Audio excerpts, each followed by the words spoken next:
Okay, good evening, everybody. So you may notice that I'm using a different color background today. This is a green background.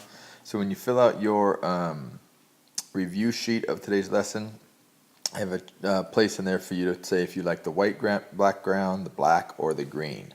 So just tell me what your preference is, and I'll try and accommodate the majority. Okay, so today we're going to talk about trend lines or lines of best fit. Kind of interchangeable, doesn't matter what you call them, I use both. So the first thing we'll take a look at here is the graph where it looks like it's just kind of scattered out. There's no real direction in the points. They're all kind of just wherever. So if you can't tell which direction the lines are going, what we call that is a no correlation, meaning that there is no trend. It's not going in one particular direction. The dots are just kind of scattered all over the place. So if we look at this, we got one here, it's kind of all over. There's no real trend as to how it's going. Okay, so that's called no correlation. Now the second one that we see, the majority of the dots seem like they're going in a particular direction. There are a couple of points that don't, like this one right here and this one right here. We call these 2 points outliers, and we don't let outliers affect what we're doing, what we think about the graph. So it's just some weird anomaly, whatever the graph might be about. These 2 points right here are just kind of strange bits of data.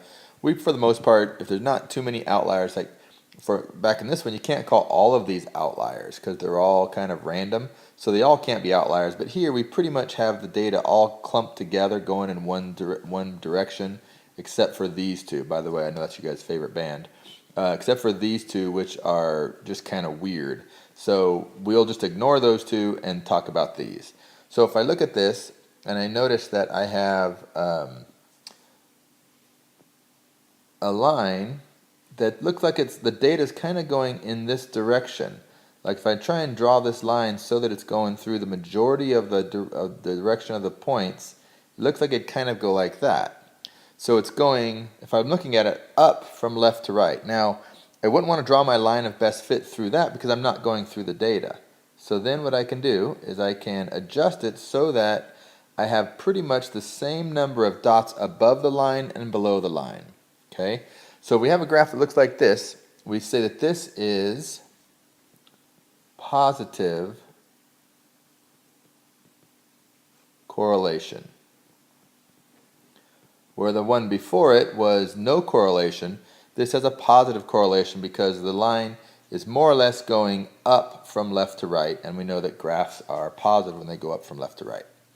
Okay, and then the last one that we have down here, we have is, again, we have a couple of outliers. I have this point up here and this point down here. These 2 points, I don't really care that much about them. They're outliers, so not going to change anything.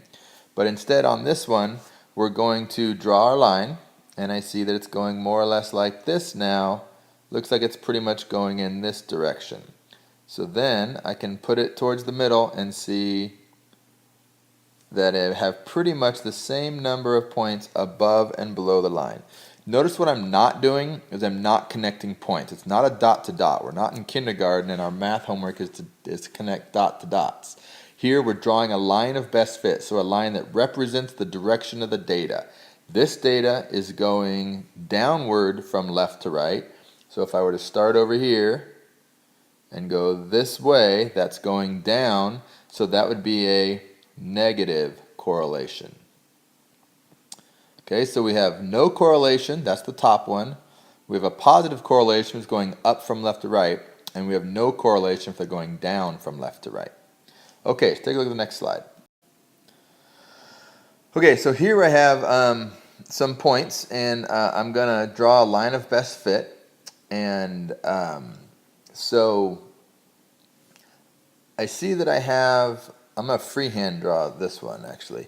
So I see here that I have these points, and they're kind of going in, it looks like a direction that's going kind of like this. So when I draw my line of best fit, what I don't do is this. That's not a line of best fit. That's not even a line. So do not do that. Do not connect points just like I just did. when we do this, what we want to do instead is, get that erased real quick.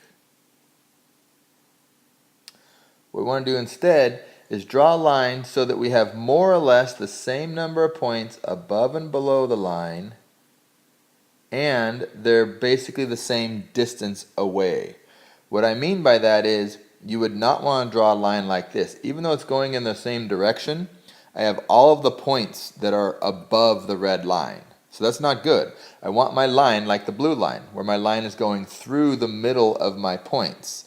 I don't have to be going through any one point, but I am going through the middle of the points. So I would not want one like the red line. Nor would I want one going like this. Even though I am going through the points, I'm not going the same direction as my points. My points seem to be going up from left to right, so then my line needs to be going up from left to right. I can't be going the opposite way of my line. So the blue line would be my line of best fit, or trend line. Okay, so we look at this next one here, and I'm going to pause it real quick while I draw that graph. So here I have the graph, and what I want you to notice here is that I have this point hanging out here. And what do we call that point that's out there? That point is called a, or an, that's my dog huffing and puffing in the background, sorry about that. This is called an outlier, and we don't let that outlier affect where we're going to draw our line. So if I'm going to draw my line for this one, I see that my data is more or less going like this. I'm going to draw my line so it's going through the data. It doesn't have to be going through any one point, but it's going through the data and has the same, more or less, the same number of points above and below and the same distance away. So I'm going to draw my line kind of like that. Now you'll notice, well, that doesn't seem very good because you just got done saying that you want to have the same number above and below. Here you got 1, 2, 3, 4, 5 above and only 2 below, which is true. But this one doesn't count. So really I only have 1, 2, 3, 4, and the line is kind of going more towards the side of 4. So I couldn't get exactly even like I could on the one up here. So I adjusted it so that that they're a little bit closer towards that side. A line of best fit's not going to be perfect. It's going to be close to the right answer. So again, that would be my line of best fit.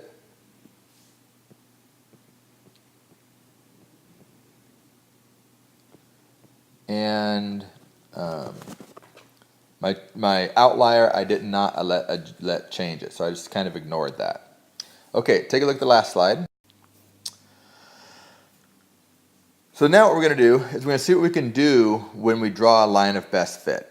So we can make some predictions. If we get a decent line, we can make some predictions. So for this one, I'm going to go ahead and draw a line of best fit that looks kind of like this. Looks like it's more or less going in that direction. And kind of like that-ish. Okay, so you see I have more or less the same number of points above and below, and my line is going through the points evenly, which again, I would not want to do this. Okay, now I've got all my points on one side. That's not good. I don't even want to do this because I still have way too many on one side than the other. So I need to draw my line so that they're more or less going through the same number of points above and below, and as close to I can as the to each point to the line. All right, now what I can do is I can find the equation of this line. And the equation of the line, if we recall, we use y equals mx plus b. So to find the equation of the line, I need to find my slope and my y-intercept. So my m and my b. Well, the easy one to find is my b, and my b is where it crosses the y-axis, so that would be right there. So that looks like it's about 1.5. So 1.5 for my b. And now I need to do my slope. And so my slope is going to be a rise and a run. So I'm going to lattice points. Looks like I might have a lattice point right there And looks like I got one right there. So from here, I'm going to rise 1, 2, and I'm going to run 1, 2.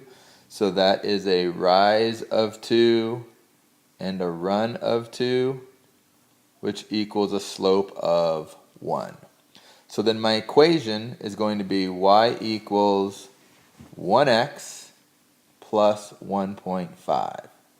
So now, if somebody wanted to know what would your data look like if x equaled 25, well, I don't have to draw a graph or take a bunch of data to figure that out. I can take this and plug it in for x, and I can figure out what my y would be. So I would have y equals 1 times 25 plus 1.5. So y is equal to 25 plus 1.5. So then y is equal to 26.5. So what this allows to do, lines of best fit or trend lines, they allow us to figure out data points somewhere out in the future without having to graph all the lines, or graph all the points, excuse me. Okay, so that's line of best fit and trend lines. From them we can do everything that we normally do with graphing, y equals mx plus b, find the slope, find the y-intercept, and then we can make predictions about what might occur in the future. Don't forget to fill out the online form about the reflection, and if you have any questions, that's a great place to ask them. Sorry I haven't been there the last couple of days. My son's sick. Hopefully he'll be back to school tomorrow, which means I'll be back to school tomorrow, and we can get caught up on what we need to. Okay, I'll see you guys tomorrow. Bye-bye.